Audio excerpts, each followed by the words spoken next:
So welcome everyone and thanks for coming. I hope everybody can see me. Maybe we'll have to stand on this side around the column. There we go. I think I can see all the faces, hopefully.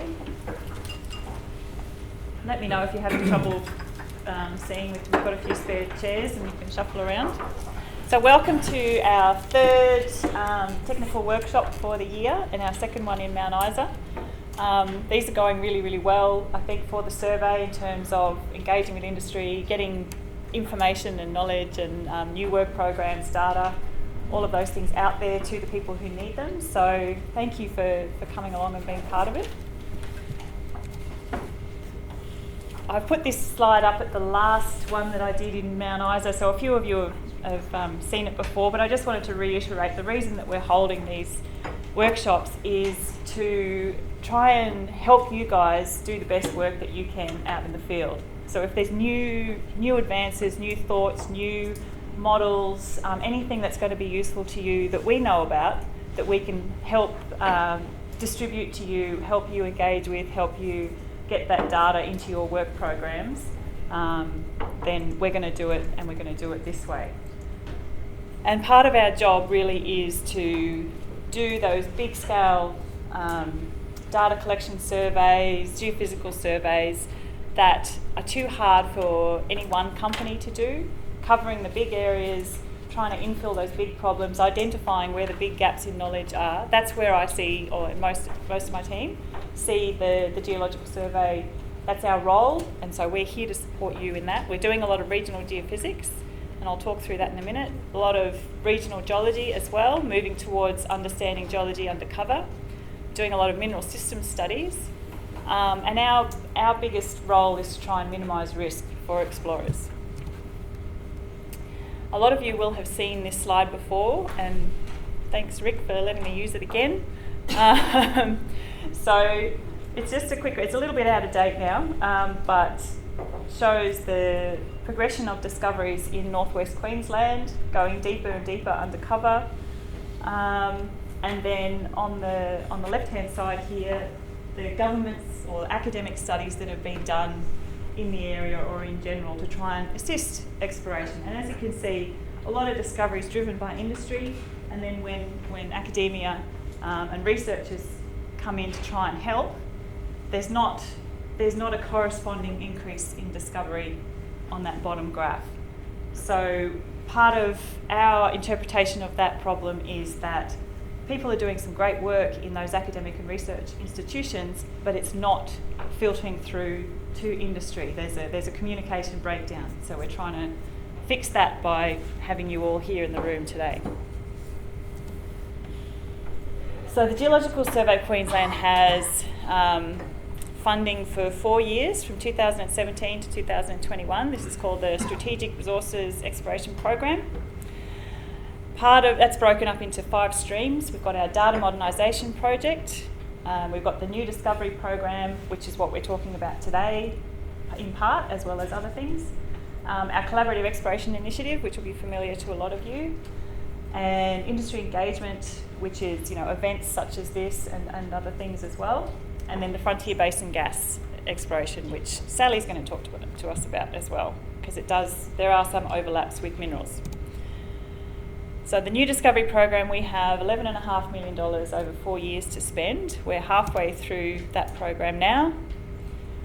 We're trying to implement some large-scale geophysical surveys, lots of geochemistry, case studies, lots of research, compilations of known research, and then we've got a number of collaborative partners under that as well. The coverage of the new discovery program is shown here. So the Mount Isa inlier in grey is familiar to all of you, I'm sure. If it's not, then back to Geology 101 for you. So on this picture we're showing the geophysical surveys that we've completed to date under the new discovery program. Up on the top corner we've got the Lawn Hill gravity survey that was completed a couple of years ago. Cloncurry South and Cloncurry North, air mag and radiometric surveys. The Cloncurry North survey was released, what was that, January, Matt? January this year. We have started flying the this survey here, which we call Centralizer. However, unfortunately, earlier this year, that aircraft actually crashed and 2 people were killed. So the survey is currently on hold, but we do aim to complete the survey next year. Obviously, though, there's a bit to deal with in the wake of that tragic accident. We're also planning some additional surveys. We've got another MT survey, which is going to be started next week, north of Cloncurry. So data, I'm not sure when data for that will come out, but data collection, data acquisition will start next week.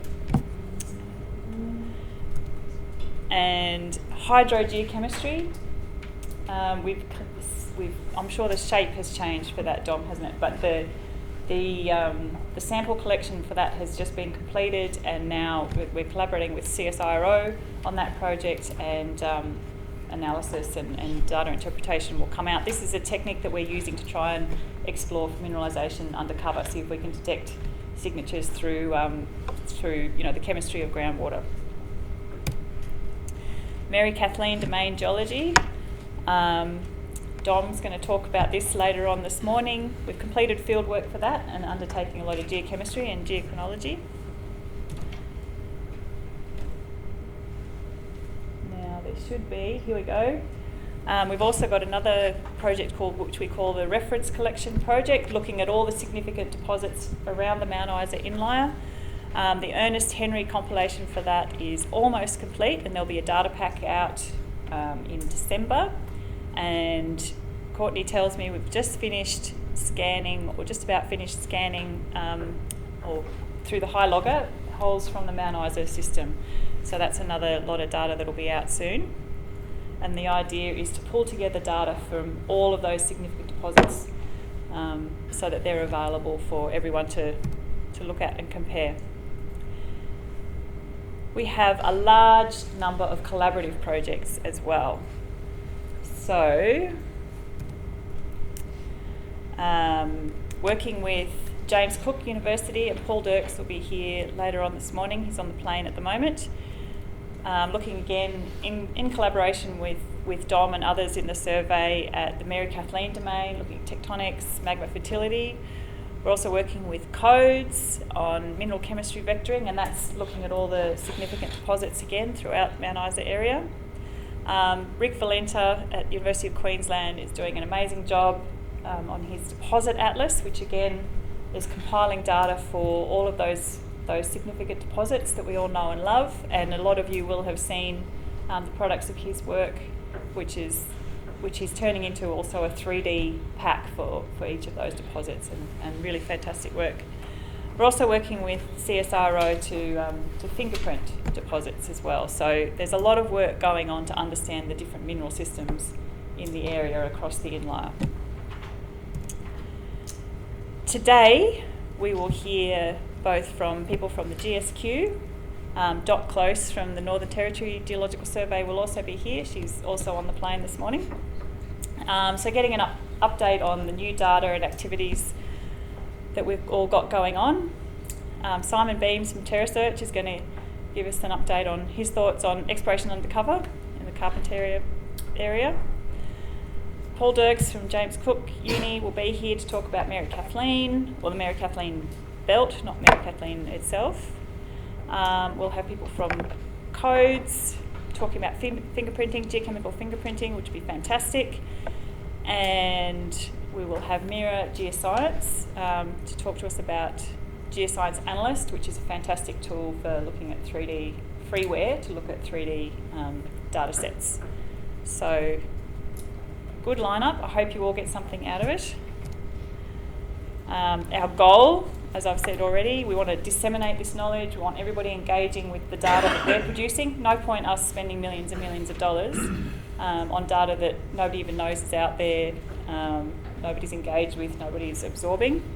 We want to fill in those big scale knowledge gaps, and we're trying to bring everyone into the same room as well. People who might want to collaborate, talk to your neighbours, get ideas, generate ideas together. Just bringing everyone into the same room. A couple of logistical things. We do have Wi-Fi for the workshop, so I believe that's how to log in. Let me know if you have any problems. Matt, who can stand up over here, he's he's our manager for regional compilations, fantastic geophysicist and also really good with IT, so here to help. We are going to make the presentations available online after the workshop, so let me know if there's anything sensitive in your presentation and you don't want it to be available. We're also going to video the presentations, so there's a camera up the back there. Rick Valenta is videoing for us, and we will also make those available online afterwards. Again, let me know if you prefer not to be videoed or if you don't want it to be made available. A couple of safety things. We do have cords everywhere so that people can plug their laptops in. Please don't chip over, because that wouldn't be really good. We've tried to tape them down, but just watch where you're going. And I don't know what that means. So the last one was this afternoon we are doing the Hydrogeochemistry workshop and the Geoscience Panels workshop. We did send out some links with the installs for that software. If you don't have the software, I've got some USB with the software there in the hand with getting it sorted out. I'll be able to give you a hand with the Hydrogeochemistry, Siraj, the Hydrogeochemistry as well, the GSQ software. So during morning tea, if you need a hand with that, please give us a go. Cool. So we'll try and get all of that downloaded and ready on your laptops before the workshop start, so we can spend as much time going through the data with you as possible. All right. So just a quick update. Morning session will be some regional overviews, regional updates, and then looking at the Mary Kathleen domain in more detail. In the afternoon, we've got a workshop on how to use high logger data in exploration. I think that's a really underutilised tool. I certainly haven't, had a lot of exposure to it in my previous life as an exploration geologist. So we've got it there. The survey has it. We collect a lot of high logger data.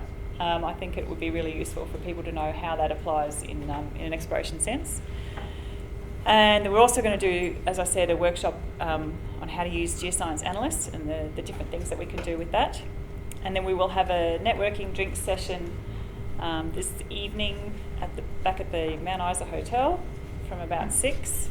And then we'll all convene together for dinner as well if you'd like to join us all for dinner. It'll be pay your own, but yeah, it'd be good to see everybody there. Okay.